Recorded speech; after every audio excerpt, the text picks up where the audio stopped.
She hadn't left them once in 3 days. The animal control officer who filed the initial report on the German Shepherd under the Sutherland Avenue Bridge in Knoxville, Tennessee, had noted this in the margin of his intake form. Will not leave the pups. Won't eat. Has been here at minimum 72 HRs, based on neighbor reports. And then noted, beneath it, in the careful handwriting of someone documenting something that matters, seems to understand the situation entirely. She was a large dog, amber and black, with a frame that had been substantial before 3 days without food, and before 6 weeks of nursing had drawn down her reserves to something that showed along her spine and through her flanks. She had made the puppies a nest inside a damp cardboard refrigerator box that had been left under the bridge at some point by someone else, and that she had apparently moved, or at least improved, judging by the way the torn edges were arranged. There were 6 puppies. 5 weeks old. They were alive. She had growled at Officer Dennis Farrow when he tried to approach the box, not savagely, not with the full committed alarm of an aggressive animal, but with the particular controlled warning of a dog who has decided that the line is here and who means it. Farrow had stepped back. He had called for backup. The backup was Warren Briggs, who was not, technically, backup for anything anymore. He hadn't worked with dogs in 14 months. He hadn't planned on starting again today. Before we continue, tell us where you're watching from in the comments below. If this story moves you, please subscribe and stay with it until the very end. Because what Warren did next, in the rain under that bridge, is the kind of thing that takes a whole life to become capable of. Warren Briggs was 58 years old, and he was the kind of man that communities like Knoxville produce and then don't quite know what to do with when they come home. A large, quiet, capable man from a military family in East Tennessee who had gone into the Army at 19 because it was the thing that made sense, and had stayed for 22 years because it continued to make sense in a way that few other things had matched. He was 6'2" and broad through the chest and shoulders, with a gray beard kept close and a face that had the settled particular quality of someone who has made a great many decisions under pressure and has learned to live with the ones that were wrong as well as the ones that were right. His hair was white, had been since his mid-40s, earlier than it should have been by any genetic accounting, which his wife Lena had attributed, without irony, to the specific variety of worry that his career had required of both of them. His eyes were a light brown that people described, with some consistency, as kind, which was accurate but incomplete.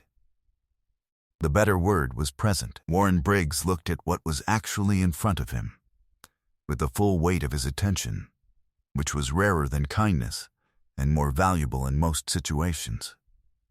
He had served with the 18th Military Police Brigade as a military working dog handler for 14 of his 22 years, deploying twice to Iraq and once to Afghanistan, working detection and patrol alongside 4 different dogs over the course of his career.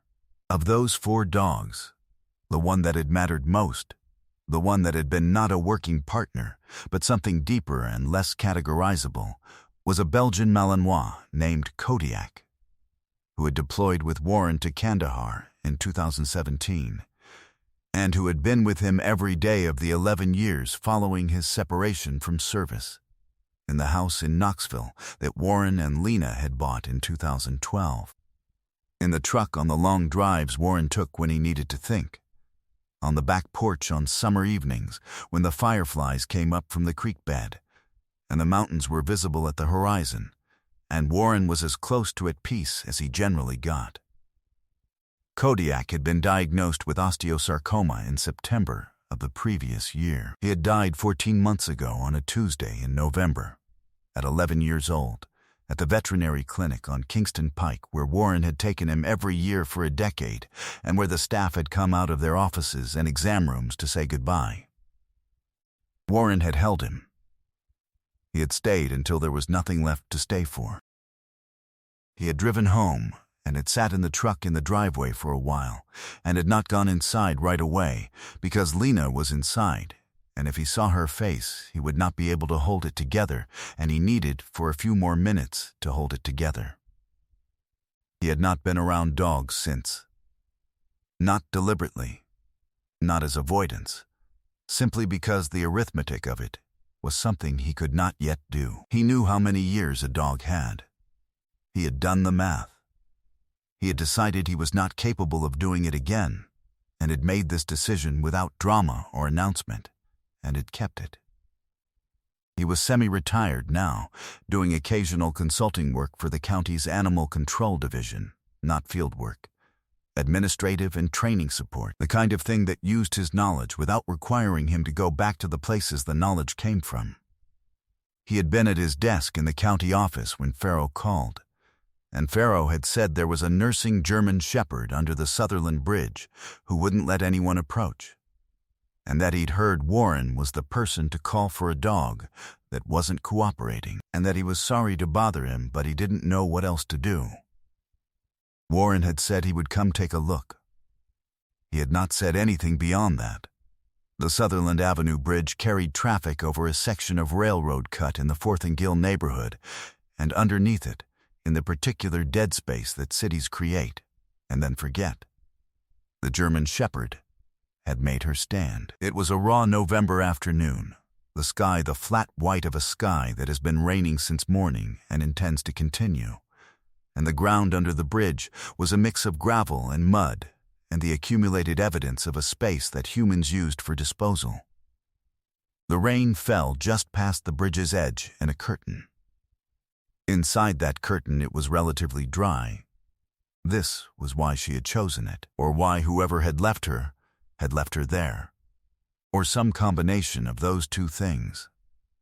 The smell was damp dog and wet cardboard, and the particular cold of a place that never quite warms, regardless of season. Warren could hear the puppies before he saw them, the soft, continuous sound of 5-week-old dogs in close proximity, a sound that is not quite whimpering and not quite contentment, but something between them. She heard him coming. Her head came up before he rounded the support column. She was on her feet when he came into sight, positioned between him and the box, and she looked at him with amber eyes that were doing the same rapid assessment that his own had been doing since he got out of the truck. Cataloging, measuring, deciding, he stopped 8 feet back. He did not crouch down. Crouching reads as approach preparation to a dog that doesn't know you. He stood still. He kept his hands loose at his sides and his body angled slightly, not square on, which is the body language of confrontation. She watched him. He watched her.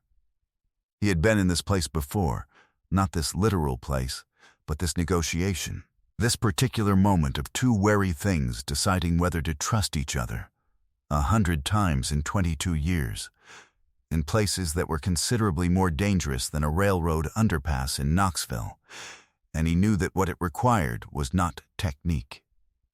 What it required was time, and the willingness to spend it. He sat down on the wet gravel.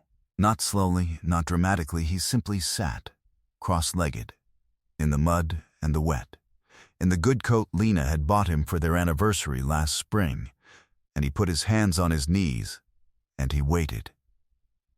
Pharaoh, standing back at the bridge entrance, watched this and said nothing.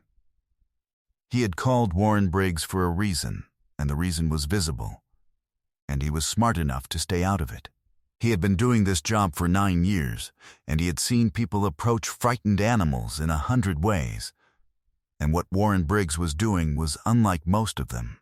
Not technique, not procedure, but something older and quieter that Pharaoh did not have a professional word for, and that he was not going to interrupt. On the other side of Sutherland Avenue, a woman in a gray sedan had stopped at the shoulder. She had been driving past the bridge on her way to the Kroger on Magnolia and had seen the man sitting in the mud under the bridge and had paused to make sense of what she was looking at. She watched for a minute. she pulled back into traffic. She would think about it later that evening, making dinner, and would not be able to fully explain why it had stayed with her. Only that there was something in the image of a large man sitting patiently in the rain beside an animal that had not yet decided to trust him, that felt, in a way she couldn't articulate, like the right answer to a question she hadn't known was being asked. The dog did not move. She watched Warren with the focused patience of an animal that has been betrayed before and is working through the evidence. Her ears came down from full alert to something less decided. Her weight shifted. One of the puppies made a sound. She turned her head toward the box, a half-second check. Automatic. The kind of monitoring that hasn't stopped even for a moment in 3 days, and then turned back to Warren. He said nothing. He had not spoken since he sat down. Words would not help anything here, and he knew it. He had known a lot of rain in his career. He had waited out situations in worse weather for longer than 40 minutes, and had learned that patience is not a virtue so much as a physical practice, the same way that staying still under fire is not bravery so much as a trained response. The gap between the impulse and the action made deliberately wide. He sat in the wet gravel and let his coat absorb the cold and watched the dog and thought, without meaning to, about Kodiak. About the way Kodiak had sat on the back porch on the last really good evening, in late August, 3 weeks before the diagnosis, with his chin tilted up toward the last of the light and his eyes half closed, and the particular stillness that old dogs have when they have finished being in a hurry about anything. Warren had not known then. He had thought it was just an evening. The thought arrived, and he let it arrive, and he did not push it away. He had learned, in the 14 months since, that the thoughts came regardless, and that the only variable he controlled was whether they found him sitting still or running, and that sitting still was better for him, even when it wasn't comfortable. 23 minutes after he sat down, the German Shepherd walked to him. She walked the way she did everything, with the deliberate, measured pace of an animal that makes decisions slowly and commits to them completely. She stopped in front of him. She put her nose to his coat, his hands, his face, the unhurried olfactory interview that dogs conduct when they are determining something important. He held still. He let her read whatever she needed to read. Then she lay down beside him, her side against his knee, her body between him and the box, still technically protective, still technically on duty, but the quality of her posture had changed. She was no longer a wall. She was something besides something else. He put his hand on her back. Slowly, the full flat weight of it, not a pat, the sustained touch that communicates presence rather than affection, that says I am here, not you are a good dog. She didn't move. Behind her in the box, the puppies were doing what puppies do, nursing, shifting, making small sounds, entirely absorbed in the uncomplicated work of existing. Warren Briggs sat in the mud under the Sutherland Avenue Bridge on a November afternoon with a German Shepherd's weight against his knee, and let the rain fall past the edge of the concrete, and thought, all right. All right. He had not known he was going to say yes to this. He had not known, when Pharaoh called, that he was going to get up from his desk and drive to this bridge and sit down in the wet. He had not known, in any of the 14 months since November, that the arithmetic he had decided he could not do again was something he was about to recalculate. But here he was, and here she was, and neither of them had anywhere else to be. He called Lena from the bridge. She had known, in the particular way that Lena Briggs knew things, which was to say completely, and usually several steps before he did. She said, "How many puppies?" 6. A pause. Not the pause of a woman calculating the logistics of 6 puppies in her house in East Tennessee, the pause of a woman choosing her words. "Are they all right?" she said. "They will be. And the mother?" Warren looked at the dog against his knee. She was watching the rain at the bridge's edge with an expression that was not peace exactly, not yet, but something adjacent to it. The expression of an animal that has made it through the part that required everything and is beginning to understand that the next part might require less. "She's going to be okay," he said. Lena said, "I'll make up the back room." The dog, they named her Rue, for no reason Warren could have articulated except that it arrived and stayed, was examined at the veterinary clinic on Kingston Pike the following morning. She was malnourished and mildly hypothermic from the 3 days under the bridge, and her pads were raw from the gravel, and her coat would need a month of proper nutrition to recover its depth. The puppies were underweight, but nursing strongly and healthy in all the ways a 5-week-old puppy can be assessed. The vet said it was something close to a miracle that all 6 had made it through 3 nights in November, with temperatures in the low 40s, and that the only reason they had was the dog who had kept them together and warm and fed, and had refused to leave them regardless of what it cost her. Warren asked the vet if she had any idea who had abandoned them. She said she didn't. She said it happened more than it should.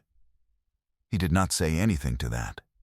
He had learned, in 22 years of dealing with human behavior in conditions that clarified it, that there was a category of wrong that commentary does not improve.